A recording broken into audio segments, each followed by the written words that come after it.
So, All hello right. everyone. I'm Łukasz Wybrawski from Fusion, and today our guest is Jarek Owczarek, the founder of Contract Book, like one of most promising European startups.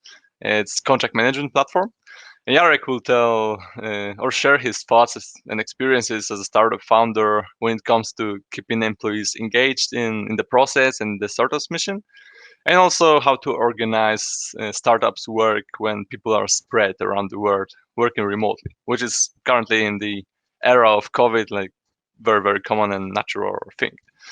I also encourage everyone to ask questions in the comment section, and at the end we will have a Q&A session, and then we will answer those questions and just maybe have a casual talk. So, Cool. Jarek, shall we begin?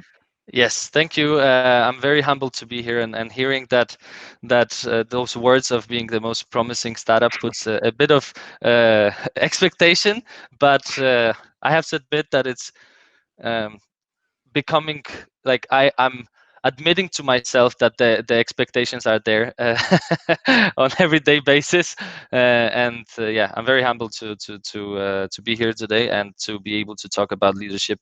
I've had my share now of being a leader, and I'm really looking forward to sharing my points of view with everybody. Perfect.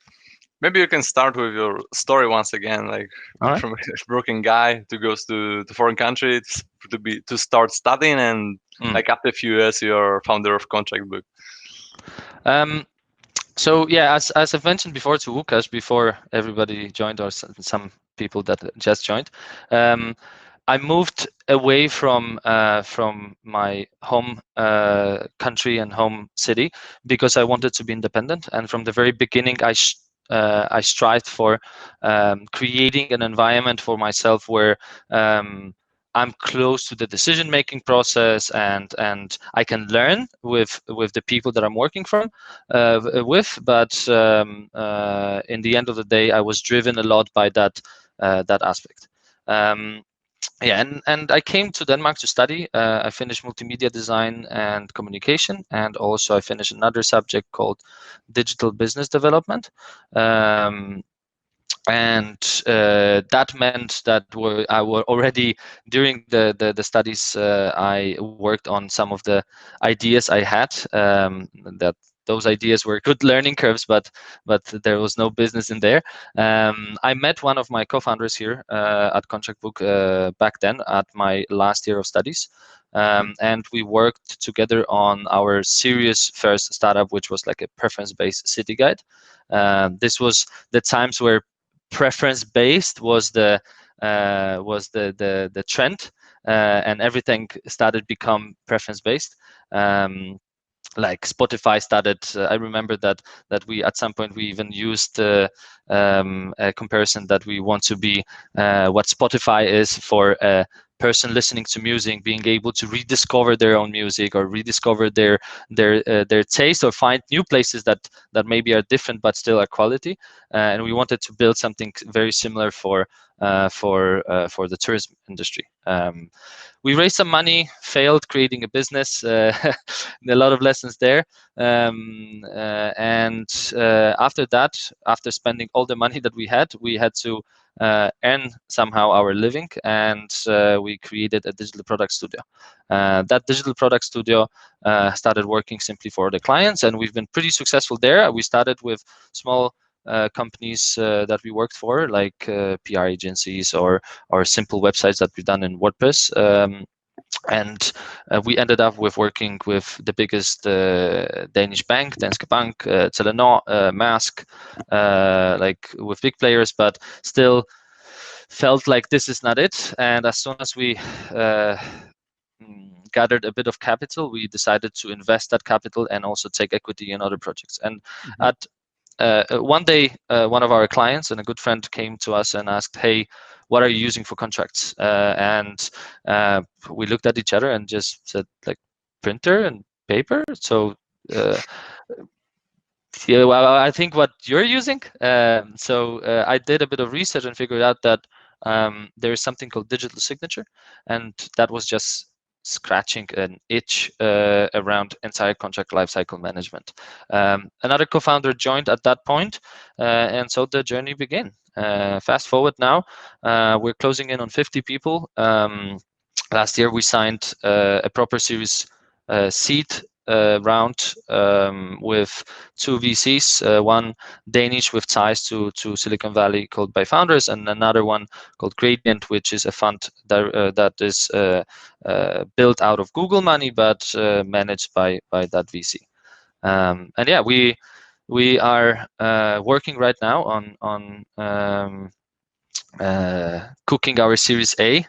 We're quite far in the due diligence process, so perhaps there is something to share very soon as well. Yeah, So keeping my fingers crossed. yeah, thanks. We're distributed first, yeah, as I said, and half of the team is commercial, and half of the team is product. Okay, thank you. And so you're preferring to be distributed. So how many people are working in your office in Copenhagen, and how many are working remotely? The entire product and Mhm. marketing is working distributed fully, Okay. and the commercial part, which is sales and customer success, is working actually from the headquarters in Copenhagen. So we have a hybrid setup with trying to keep it as close to 50-50 as possible. Okay. And how you keep it all organized? Because I assume it's not that easy to organize the workflow where half of people are working from other countries.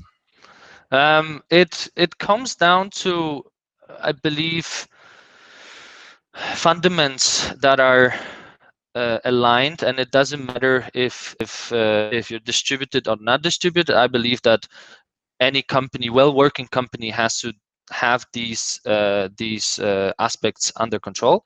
And what I'm talking about is, being transparent, being like having a work environment where people strive for to achieve the goals. They understand their purpose. It's very clear to them what they're working on and why they're working specifically on that, and how that contributes to their goals, but also how that contributes to the overall company goals. I think that those are extremely important to get any organization aligned, and that doesn't matter if you're distributed or not. But there are some perhaps things that you have to pay more attention to when you're distributed first, and that is being aware that you have to be a lot more proactive with certain things and stay closer to people than you would in an office environment, because there is a lot less like human to human interaction outside work, and that human interaction outside work is important to create that mental closeness and that empathy that is necessary as well to have a well working and well performing team. I think the proactivity is the key, right? To everything. So Yeah, I definitely think that it's crazy important. But there are also other extremely important things like trust, and yeah, again, another very fundamental but important aspect of work that needs to be kept. I mean, without trust, the entire company would not be able to work. so like in a good relationship, right? Yeah, precisely. Yeah, I think there's, I like to look at our team and overall at teams as well-performing sports teams. You have to build, you have to make the people understand each other and make the synergies a bit like in, I don't know, think of gaming and FIFA. When you build your own team, when people have the green connection between each other, that's okay, they play better together. And it's all about building those green connections, and that requires like that effort, additional effort. Nice. So let's assume I want to join. I want to join Contract Book, and I'll be sales working remotely. So how would you motivate me, and how would you like introduce me to the company and to your mission? Got it. I would first of all ask what motivates you and try to understand what you're motivated by. Mhm. And after understanding that, I'll work with you on setting goals that would match the company goals, and try to understand if there's enough common ground for us to simply um, work together and to reach those goals, while figuring out what's your perfect work-life balance, what do you need to, or where do you work best, where are you most productive, what kind of tools and setups are needed for you to perform, and yeah, be motivated. I love that approach. It's really like win-win in the best Very much. version. Yeah. I think you can only be successful. Okay, maybe you can't be. My approach Mhm. to it is that it should be a win-win. Like, I do not understand somebody that wants to work for a company because it's just money that comes to my account. I know that there's plenty of people that have to do that and have certain obligations, and have to. But on the other hand, you're only gonna be happier as a person if you're happy at what you do 8 or 10 or 12 hours a day. Nice. That's really nice. Hey, actually, when we came to the topic of how much work you put in the contract book, so how many work daily you work? How many hours a day How or many like a hours? week? Yeah, how many hours a day exactly? I think a week I remember that I'm a founder, right? So whatever I say Yeah. does not set a benchmark for everybody at Contract Book. Work-life balance is extremely important for us, and we only encourage people to perform or to work as much as Mhm. they want to. And if somebody wants to work overtime, then it's only up to them. Um, but yeah, I work 50 to 60, maybe sometimes 70 hours a week. Yeah, so like a But that's founder, also right? what I aim for. I don't sit and Mhm. count, but like Yeah. I aimed for 50 to 60. But Yeah. I see like you're not tired with your work. I mean, some people that work that much are like, oh, this is like another meetup, and you're like full of life, and you. I see like you like what you're doing, so it's great. I'm glad to hear that, because I really do. I think especially when you when you find challenges for yourself that are motivating, Hmm. I think it makes it a lot easier. Um, and right now I think it's very important as well that challenges over just ongoing challenges are going to be difficult to feed you with energy. You have Hmm. to have the wins, and I think right now I'm also powered a lot by the small and bigger wins that we are achieving, seeing the results of all the hard work. Nice. So uh, I have another question. Like, what is your recipe to build a trust in the team if your employees are only available through phone calls and emails? Mm. How you do it? It starts in the very early process of recruitment. Hmm. Um, Over the years, I've developed like set of questions, or set of topics, more of Hmm. topics, because I really see that as trying to understand each other as early as possible, and understand each other's motivations and the reasons why somebody wants to work for Contract Book or for any other company, Hmm. and trying to understand if there is trust from the very beginning, like coming with trust as something that I assume I'm going to have towards that person. So Hmm. first of all, you have to be very open-minded, and don't come with, yeah, I'm going to check if I trust you. So Somebody like once, chemistry. yeah, it's more chemistry. Yeah. Somebody once told me that I, in particular, have a tendency of giving more trust when I Hmm. see that somebody proves to me that they know what they are talking about. Hmm. Um, so I'm most likely basing my trust based on that, but definitely that first touch is important. The first impression, the and then you start digging and start throughout Mm-hmm. the process of recruitment, you start understanding if there is that trust, that you trust that person is the right person for the job, and that person joining our team is going to actually make a difference and be the problem solver that we need, or bring the value that is needed. And then the trust is there, whenever somebody has to take a decision, I trust that the best person to take the decision is where the information sits. So Mm-hmm. instead of me trying to understand everything and try to pull the ropes, I believe that the best performing team, again, and the best time to decision is going to be where the information sits, and that, like, we encourage people to take decisions and So proactivity, self-manage them. Yeah, proactivity again. I mean, like. proactivity is one, but you're going to get to a situation where, for example, you don't feel certain that Mm-hmm. you are the right person to take a decision, and then I encourage everybody to reach out to me and get insights instead of take a decision. So I'm Mm-hmm. first of all, what I'm going to do is try to understand, okay, so what is it? What information do you have? Okay, what are you afraid of? What are the possible outcomes?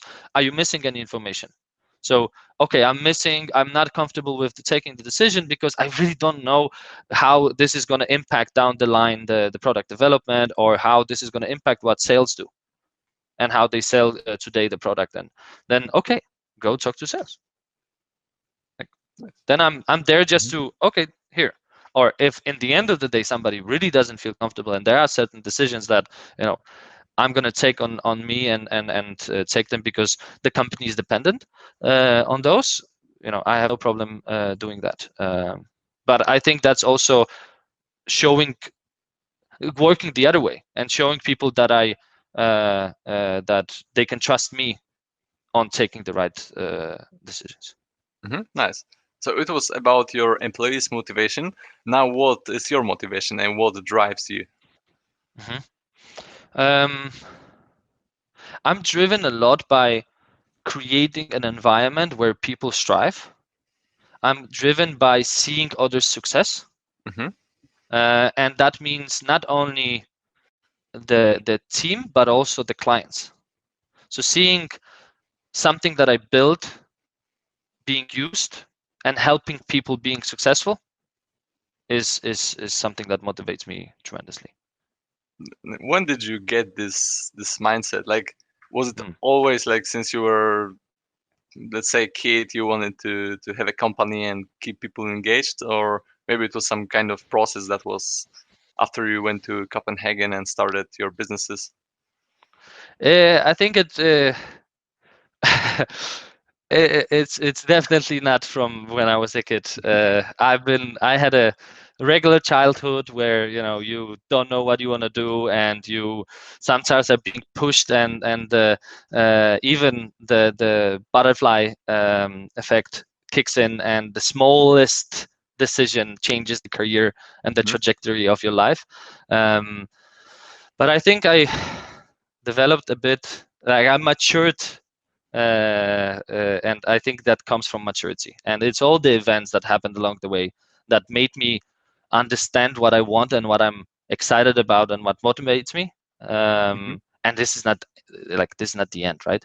I'm just on this current stage in my life. I'm motivated by those things. Um, Probably when I have a family, I'm going to be motivated also by seeing the kids succeeding in their life. But yeah, definitely I'm I'm motivated by helping people and seeing them Mm-hmm. succeed. Nice. And okay, so what were the biggest challenges that you had to face as a contract book? Like challenges in general, like it can be about employees, but also like companies Mhm. challenges. There are some. I think the biggest challenge is prioritization. Mm-hmm. Like, we embarked on a journey that from day one had a vision of creating an all-in-one product for contract management, which was a bold move, I think, because within contract book, I believe that you have multiple. You could separate a part of contract management and have a company about around it. Just like have digital signatures, like DocuSign. At its core is digital signature. They have so much more now, and being such a big company, but still, majority of people recognize DocuSign as the signature tool. So the biggest challenge is balancing the growth and the company, the product mainly, and the decision in the product of what we're going to focus on, so that we grow and do it without all cost.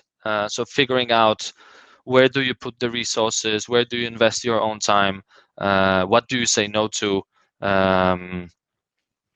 because the things that you say no to will have bigger effect on your success than the things that you say yes to, because you're going to have to say no to so many more things than you say yes to. Otherwise, I do not imagine how you can be again successful in what you're doing. So basically, if there were some tough decisions to be made, you basically sit with the rest of the chairmen of contract book and you discussed. Yes. But again, the insights come from the entire company. As I said, the information sits where people work with those things every day, and they have, even though like we're talking about support, like it has humongous friction among our users, and often is something that we could just dedicate one team to. But there are things that we simply have to live with and do manually, because that's not what's going to make us successful. We focus on support and customer success and activation tremendously, and we take a lot of proudness from being a company that dedicates themselves to have the best possible support and customer success. And I'm very proud to say that a lot of clients, I'm even as a CPO, maybe I shouldn't say that, but our customer success and support saves the product and the holes in the product, sometimes even too often, because they are so good at what they do. So next question: how do you get that good people that are like you say your people are motivated and engaged? So where do you get them from? Because I assume you don't take everyone, right? You don't hire everyone that wants to join contract book. No. We are open to take anybody in that understands what we do, or maybe not necessarily what the product does, more of what we are trying to do and why we're trying to do it, and has the motivation to join the company and be a part of the journey. So it doesn't matter where you come from, it matters with what attitude you come with. Does that make sense? Yeah, actually.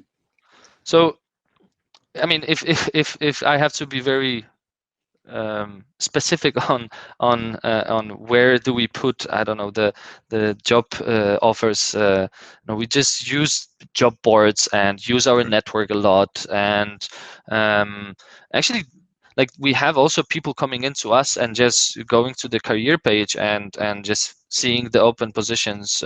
By the way, I encourage everybody listening, if they are looking for a job, to go and check out those positions, because we're hiring.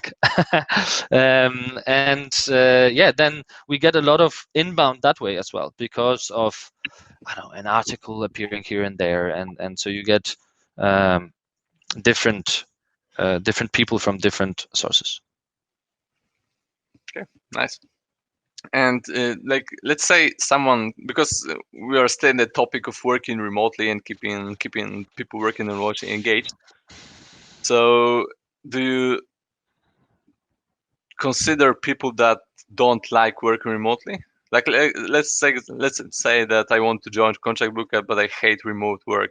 So what would you do then? I would like to understand why you hate remote. Mm-hmm. And if you hate remote for the wrong reasons, then I think there's not enough common ground for us to work with each other.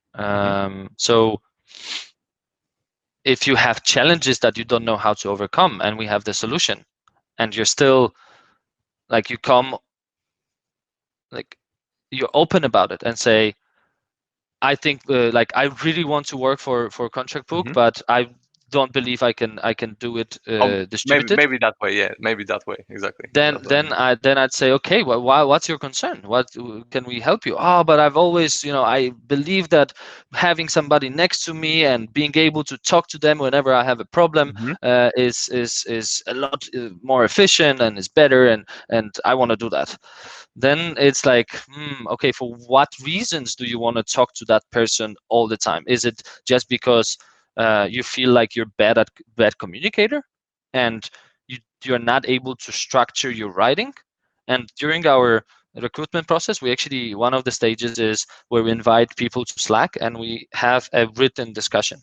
Mm-hmm. And with, for example, software developers, it is a discussion around a given feature, a given problem that we need to solve. We brief you on beforehand, and then you come in and we chat only through writing, and that checks the ability to be able to communicate in writing. Because especially like if you want to sit next to somebody because you want to be social, and you want to be social for the sake of interrupting each other's work, like this, like everybody has to have certain amounts of hours in the day that they are focused and productive. um, and okay, then you can, but I'm a social animal and I want to sit in an office, I'm an office person. Mm-hmm. Fair enough. I mean, then depending on your role, do you need to be social in your work? Do you need to be actually, are you a creator? Are you a designer? Are you a marketer? Are you a software developer? Like, those people need more alone time than a salesperson does. A salesperson needs to be able to have those calls ongoingly, but also you need to have somebody next to you to decharge the emotions that you get during a tough call. And you often see, like, I like sitting in the office because you have somebody to talk to after this was a difficult call, and you just, you have to get rid of the emotions or get rid of the negative energy or the positive energy sometimes of getting disconnected from the call and saying yes, yes, yes, and then high-fiving somebody sitting next to you, right? And that I understand, and that is like extremely needed. Mm-hmm. That camaraderie is extremely needed, but I still believe that this can be done uh, through a digital office. Mm-hmm. You can record a video. You can, and then post it on Slack. It's not the same. You still are not sitting next to the. I understand, but you know, I'm a person that believes that sales can be done fully remotely. Mm-hmm. But my co-founders believe that it's better when they're sitting together, and I respect that. And I understand the reasons why it's better. And we try to make it work in a hybrid model that way. Nice. I think that satisfies the question. I see there are some questions from Adam. So, do you have any hints to find a person that fit this approach?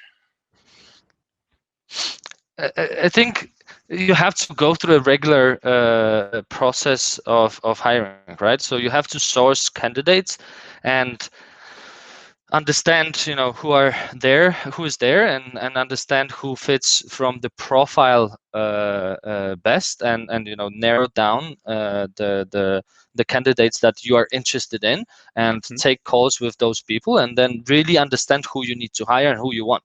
Like, this comes like understanding what is needed for your company, and what the purpose of that company is going to be is the crucial factor. And then you can start aligning expectations along the way as you go through different stages of the recruitment process. So, like, hints: know exactly what you're looking for, prepare how you're going to check if that person is the right person. So what are the questions, what are the topics that you're that you want to explore and talk through with that person. Understand what are the sometimes the things that that you're not sure about in terms of like a given, like along the way you have to understand that like everybody is going to be different, and some different candidates are going to have different yellow flags, let's say, that like you're not thrown off, but I want to explore that further. How, like, understand how you're going to do that. How do you confirm or like how you get rid of the having the yellow flag, so you have a clear, okay, this actually became a red flag because now I know precisely that this is a doesn't fit. And then try to understand if you can live with that approach compared to everything else that person can bring and has with them.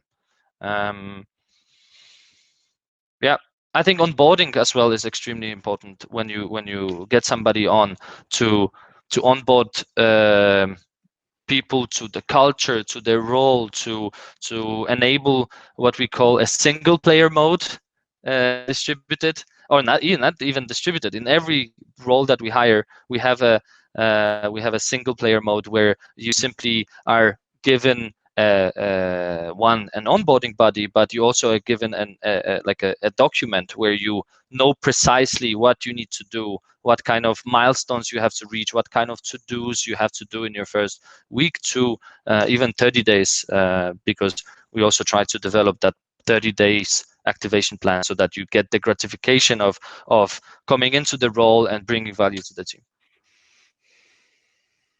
Nice. And do you meet sometimes, like organizing some, let's say, parties for, let's say, Christmas or that kind of stuff? Mm-hmm. At least once a year, we organize a company meetup where we fly everybody in. But this year, with the pandemic, we've been postponing it. We wanted to have one in June, July, August, September, and in the end of the day, we decided that it's not going to happen. The uncertainty is too big. Organizing it for 50 people is just going to be too big of a hustle, with managing as well expectations and trying to fit everybody's schedule. Impossible. So what we decided is we are doing mini meetups, or like sort of outposts for people that work closely together to go and work from the same place for 2 to 4 days. And obviously, nice. you know, like I think the advantage of being closer to the headquarters is that yes, there is a bit more social life around it. I like, because you have very social animals in salespeople that want to go out and have a beer or organize something, and often I'm very proud as well that we at this point have a team that just organizes because they believe that it would be cozy, or it would be nice to have a breakfast club. And that's not a, you know, founders are then, you know, you want to create an environment and hire people that will simply start, understand the culture and build the culture and be a part of creating the culture that you as a founder want to be a part of yourself. That's nice. Nice answer. So next question from Adam. How to have alternative for need of talk at coffee where all ideas can be over talk with team in less strict way than meetings? That's a pretty good one. So again, if like we work with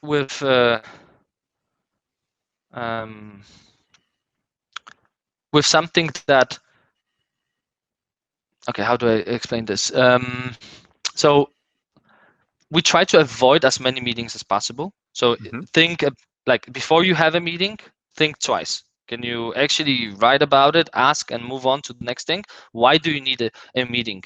Is it because you're really blocked, or is it okay to ask that question and move on to the next thing? So first of all, do not just throw a meeting because I need an answer right now. Do you really need that answer right now? Or is it because it would be really good for you to disturb somebody and have that answer, so somebody else, like, to like be considerate and just don't throw meetings because you need an answer, be considerate of other people. But yeah, you sometimes need to like, it's a mix between, I don't want to say brainstorm, but just feel each other and be close, and yeah, those calls are just, you throw those calls, but be mindful about when you throw those and why you throw those, and just have those coffee calls. And that means that, hey, let's get on a call, and I'm, oh, by the way, I'm just gonna go and make myself a coffee, and then you take your, I sometimes take my computer and walk to the coffee machine, and then while we talk, it's like trying to interact that way. Yeah, I think it's a really good approach. And also, if there's some idea, I think the person can also text on Slack to some channel, and everybody can discuss on it, right?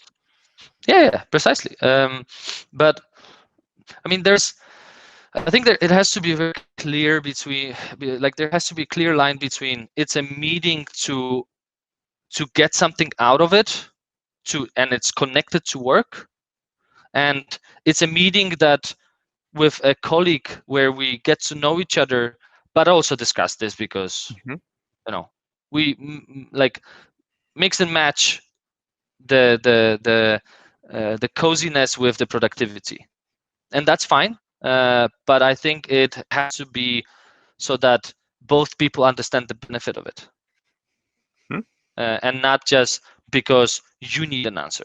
So you will have, for example, a very good example from this week. What I saw on Slack, somebody writing on Slack a message and not expecting that that person is going to reply right away, but writing a message.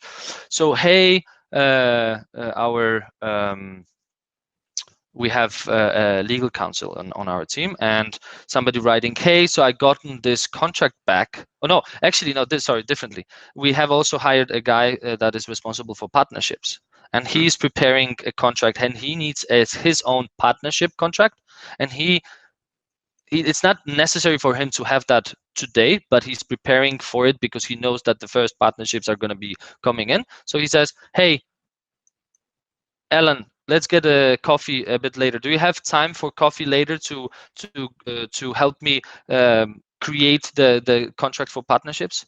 And then ideally, I would say, guys, Ellen, come with, like, ask, okay, what do you have today? What do you have? What are you aiming for? Okay, so he comes a bit prepared, but they still sit like they actually would sit in an office, but virtually you could also sit and just talk it through. Okay, so here's the contract. Okay, what are you aiming for? Oh, I want to have those clauses that ensure that this. Blah, blah, blah. Okay, cool. Oh, by the way, how is it going with the partnerships? Ah, it's going well. So, like, it's just being human, but being mindful about somebody else's time and the effort that they're going to put into helping you. Nice, I understand. So next question from Adam. You said that you moved to Copenhagen to be independent. How to be a leader for others that have the same goal in the remote company? I think I just want to make sure that I understand this correctly. So independent doesn't mean, like, you can go fast. You can go fast alone, but you can go far together. So independent doesn't mean that you're not a part of the team. Independent means that you have certain freedom within a frame. Like, independent is a bit of a utopian word, because independent means I don't have any frames, but we all have frames that we work within. So how to be a leader for people that have the same goal of being independent? Do I understand correctly, Adam? Okay, so you just have to understand what they want to be independent about. Like, what is it that do they want to have the flexibility of deciding when they work, because they feel like they are most productive in the evening and in the morning, and in the in the between 12 and 2 they go and work out? Fine by me. If that's your definition of the independency that you need, cool, then we just align. Good. If you do your job, you create the results that that the company needs. Cool. So give the freedom, but remind that person that the outcomes matter most, and not the time that they put in. Okay, next question from Damian. What tools do you use daily to foster collaboration in your team? Our tech stack around collaboration involves Slack, Quip, and Quip is just Google Docs or Notion or any other like documentation type of platform. We've used to use Zoom, but now we use Google Meet. So for ad hoc conversations, we use Slack. For like longer planning, documents that needs to be discussed, proposals that, proposals for solutions, like something that involves not just a quick decision or like a quick discussion, but requires a brief. Then we use Quip.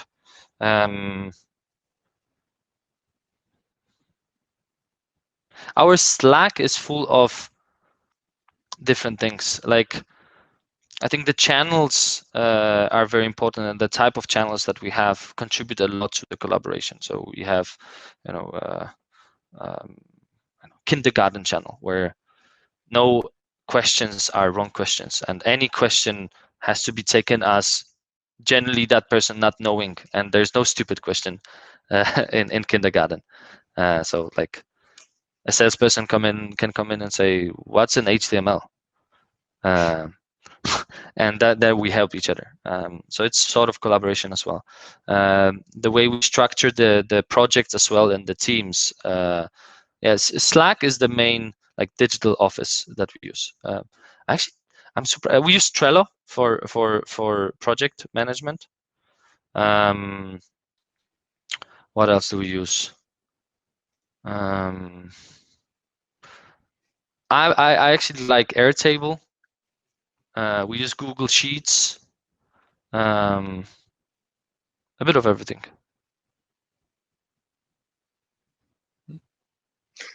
See, so nice question. Do you use contract book for agreements with employees? Oh, obviously. Hello.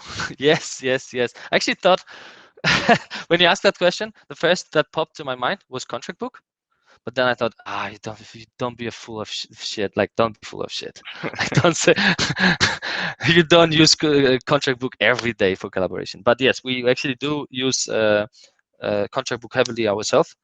There is a ton of data in contracts that we use, and we use that to both negotiate, keep it transparent, understand who signs what, who is in process with whom. Afterwards, we use that data to help us plan, use the financing in contracts or financing data to copy that and integrate with tools like Chatmogul that help us understand our numbers and finances, as well as like retention cohorts, etc. But yeah, contract book is massively helping us right now in having a very transparent organization towards what is actually being closed, what is legitimate, what can we report on, what are the contracts again that we send out, what are the contracts that we create, which versions of documents are we using. For me especially as well, it's often searching through the repository of all the contracts and understanding like with that person, with its HR contracts, with that person we have this and this contract, or with the new person I need to have this and this contract. When somebody gets a raise, then I quickly go into contract book, search for their latest contract and update that, do an amendment to that contract, etc. And that nice advertisement. You really convinced me. So next one. How do you track performance of a distributed team? we don't separately track performance of a distributed team.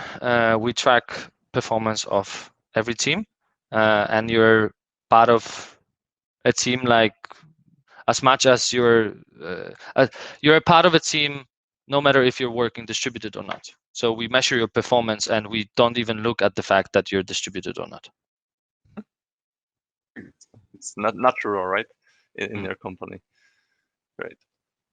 Okay, I wanted to also ask because I see you're like really motivated person. What books do you recommend, and what are your favorites that you would like, yeah, recommend to people to be Mm. motivated?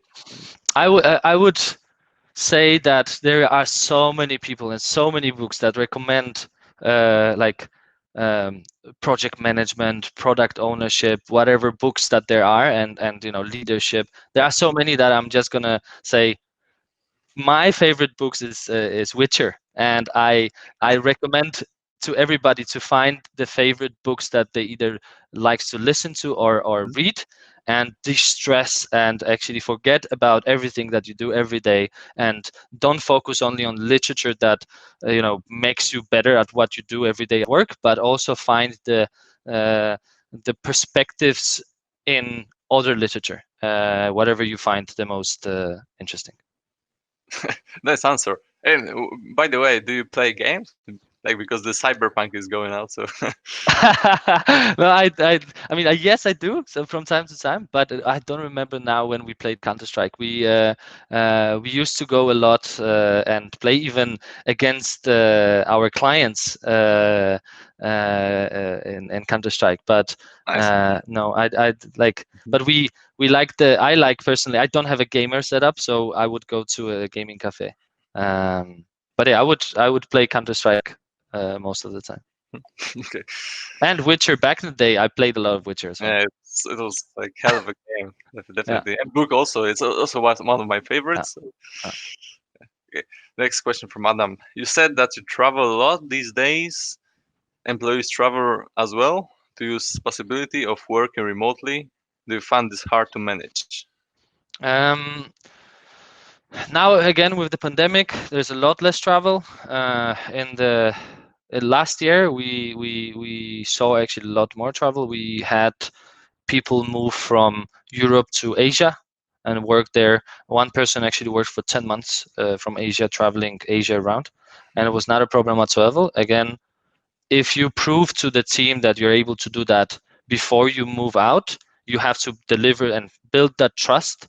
And it's more important for me that the team that you closely work with does not have anything against it. Or if have any doubts, you say that this is not going to be a problem and I'm going to be managing this, and this and that. Um, then you're off to the races, and I have nothing against for you to travel.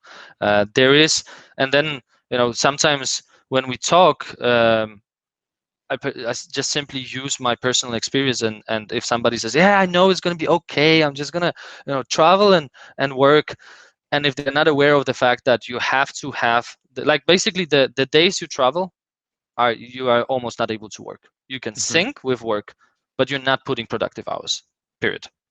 You need settlement day almost in new place. You need 1 or 2 days to settle in with the new environment to get to the point where you are again performing at your best.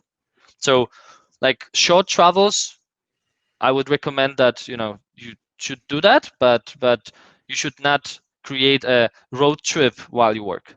That's not going to work, and that's for Especially, your own sake. It's especially a lot not, more stressful.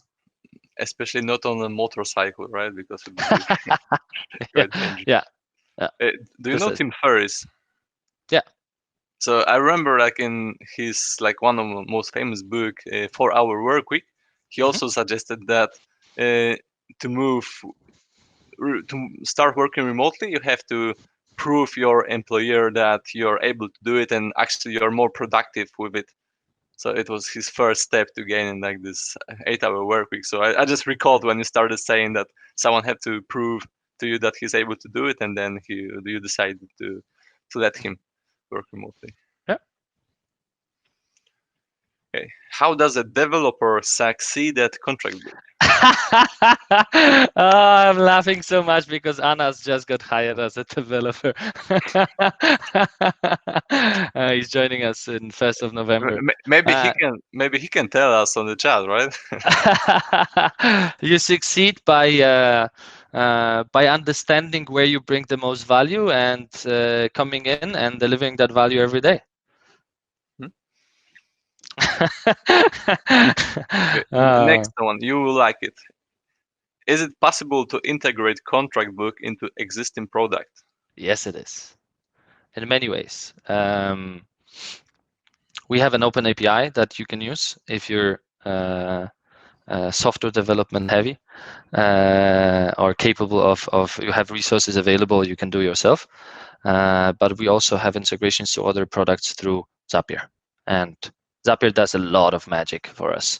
Like a lot. Like you can do a lot of super cool integrations with Zapier. For some of our clients, like one comes to my mind right now, we have created a setup where it's a company that helps you register your car when you just bought it. So you just enter whatever and they do all the paperwork, all the official things that you have to do. And they are, I think, three men or 4-man team, or at least where when they started with us. And they had a choice: either hire somebody that's going to manage the entire gathering data process, copying the data from here to there, applying here, applying there, getting those things together, and informing the team that okay, now this was done, and like a bit of a project manager with administration work. And we've like created a process for them that simply solved the entire workflow. So now they have a workflow where their clients submit the data. That data is taken. A contract is automatically generated. It is signed, sent to the recipient to sign. That contract then is signed. As soon as it's signed, we know that it was signed. And then in and they use HubSpot. It actually takes the deal from and the data of the client from HubSpot as well to generate the contract. It, as soon as it's signed, it moves automatically the deal into the next stage in HubSpot, and does also attaches, I think, the contract to the deal in HubSpot, and I think even makes a backup of a PDF in Dropbox. Sounds useful. Next one, also from Pavel. So is it also possible to adjust the integration to company needs, or only integrate whole contract book current version? It's fully adjustable. So as just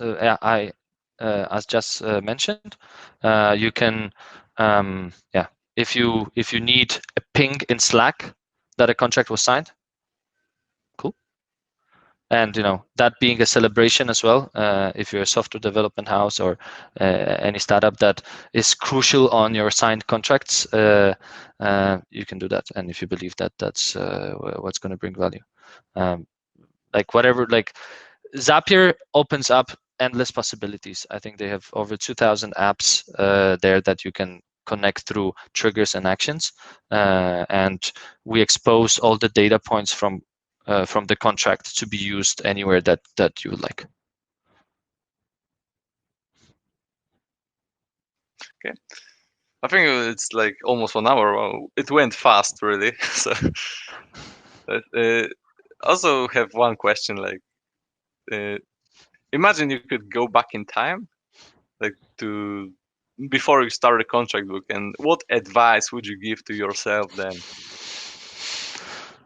Try to understand really why you're doing it, and do it only for the right purpose. Don't do it because you want to earn money. Like, don't do it because you want to be a millionaire. Don't do it because. Sorry. Did you? If I had the right purpose. No. If you when you were starting, did you want it? What was your motivation to be a millionaire? No, my motivation was to be independent and create an environment where people can have fun and be happy while they work. Mm-hmm.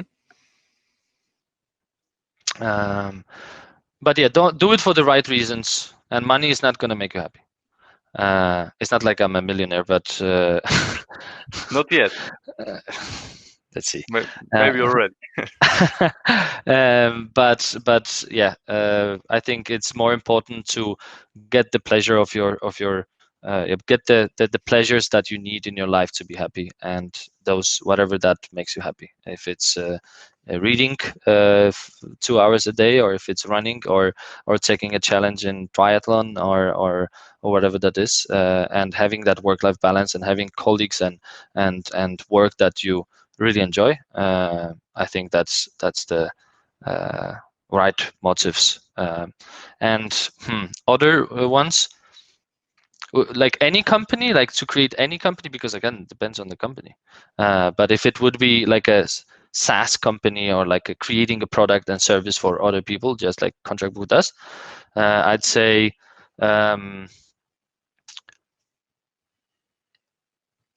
set yourself set like financial goals as the first goals for your company, because that's going to help you create a product that you need to sell before you have the product.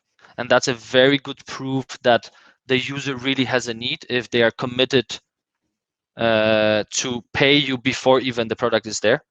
So like work with a booked MRR, or like ARR, or like financial money object as the driver in early days of your product, because that is going to make also a very clear proof of concept. And if you need to raise money soon after to scale, then you need to have proof of that concept. And often investor will ask, okay, what's your traction? So okay, my traction is that we already managed in the first 3 months of working on it to get our first €1,000 MRR. So that's like crazy good. And then you have clients that are really dedicated as well to help you build the product, because they are committing the money. It's not just like, yeah, I'll help you. Oh, that's very interesting. I would like to see how it works. No, but are you willing to pay for it? If you're willing, then put the money where your mouth is. And with that way, you can get to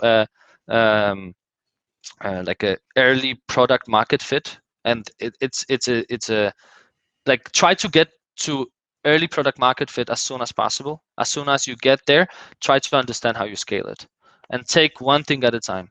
If there's going to be thousands of things that you can do, choose and focus on the problems to solve for the people that you're solving to. Really understand who you're solving the problem for, and understand the problem not for the sake of, okay, it would be nice to build this feature, but why is this a problem, and why is this person incentivized to fix it, and why they should they should choose you to fix that problem for them, and understand the underlying problems. So when they say, I would like to sign contracts faster, why? Like, also, you're not signing contracts fast enough? Are you losing deals because you're not signing contracts? Is it you're losing paper? Is it like a mess in your inbox on email, that you don't know what's out there, and what is signed, what's not signed, if somebody viewed it? Like, try to fully understand what are the problems that this user is having, and speak to those problems with solutions. I also wanted to ask, because I was figuring this out. So let's say I have a company, you have a company, you are using contract book, I'm not. So to sign a contract in the contract book, do we both have to have accounts there, or how does it work? You have your own contract book. You pay for it. You're able to create those contracts, and you just insert an email of the person that needs to sign. They receive a notification with a link. They open that. They read the contract. We, along the way, verify Mm-hmm. that this person is the person that you want to sign with, because you provided us the email of the recipient, and they just confirm the email by opening the link. So the first step of verification just happened, and then we ask you to put in your phone number. And with that phone number comes with two-factor authentication. That phone number is used as well afterwards to verify if you can verify if this was the person that have signed. And yeah, along the way we also gather all the footprints, like digital footprints, so like IP addresses, all the different things. After it's signed, we seal the document, so it's like protected against like any changes. So like you're gonna have, like when you open the PDF that you download, you're gonna have like a bar in Adobe that says it was digitally signed. We attach a full like audit trail of all the events that happened for this document. We watermark it with pages as well. Like every page gets a number so that there's a clear overview of that it was not tampered with. And we store that contract for you and the signer on contract book. But additionally, we store also all the data in the JSON format that allows you to then later on use that data in other sources. It also, like, because it's not a PDF, it adjusts to the width of any device. So if you send that contract and it's being opened on a mobile phone, then you can, it's adjusted and you can clearly see the contents, etc. I think it's great because you as a company, I mean, you as a contract book, you take almost all the work on yourself. Nice. So, and last one from Anders. Customer success is important. You said earlier that you've planned against your customers in FIFA. You played in FIFA Counter-Strike. Have you ever intentionally lost the game against a customer?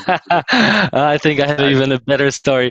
No, intentionally, I did not lose to the customer, but I'm actually boxing quite a lot, and I even had like amateur matches in the past 3 years. I had 3, and the last one, a guy that I boxed against, it turned out that it was a CEO of a company that was our client, and I actually Did you win? KO'd. Yes, and I won, and I KO'd in the first round that guy, and they churned. And right now, when so now looking in perspective, I should have known that is our client, but I simply didn't know. But they churned. I think also this is a bit different case, because I think they scaled down, or I even think might be that the company closed down and they churned because they ran out of business or something like that. because they had no longer CEO, right? Because he was in the hospital. Yeah. Okay. Yeah, bad idea because of KO. Adam is writing. Yes. Yeah. I mean, it was a boxing match. So I just think that if I would knew that it was a customer, I would go to him and simply say, hey, so like, oh, so I just figured out that we're about to box, but we also, like, I'm a founder of Contract Book, and you guys are using us, and is it okay that there's no hard feelings, like no matter what I hope that there's not going to be anything like that. I think I would just talk to him, and I think I would approach it differently.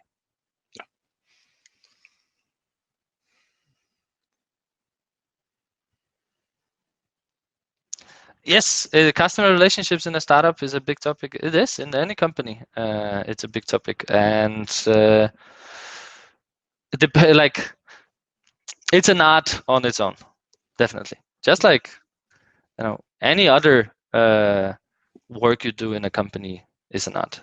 Like it's a great balance between and like it's an art in its own form to understand different clients, different expectations, different relationships, different needs, when to pull, when to push. Yeah, it's very complex. Do you confirm that it's easier to maintain a client than to get a new one? Yes. I mean, if it's easier, it's more important to maintain that client than to chase a new one, because the cost of losing the client is versus the cost of getting a new one is much bigger. But if it's easier,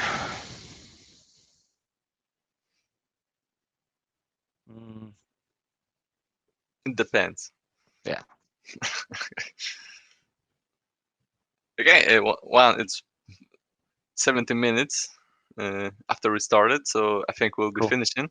It was great talk. Thank you very much, Jarek. Thank you. And I wish you all the best and for the contract book. And I'm also gonna recommend if there's a chance. So. Thank you. Yeah, definitely. Thank you very much. It was a pleasure talking to you. And thanks for joining, everybody.